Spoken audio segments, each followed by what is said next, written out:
Nëse shkoni në tualet me telefon, urgjent duhet ta dëgjoni këtë. Sot, tualeti shihet si një nga vendet e shtëpisë ku shkëputesh nga pjesa tjetër e familjes, por sasia e kohës që kaloni në tualet është të bërë një çështje mjekësore me urgjencë. Ndërsa njerëzit kalojnë nga leximi i librave dhe revistave fizike në shikime të pafundme të videove dhe celularit.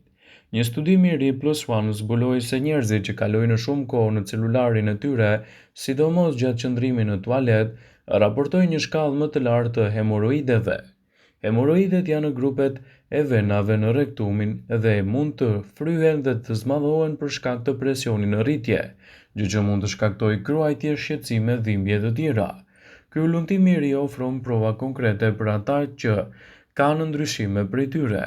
Humbja e ndjesisë së kohës në banjo mund të bëjë edhe rritjen e presionit në hemoroide, citon Trisha Petrick, autorea kryesore e studimit që tregoi edhe problemin që u kanose.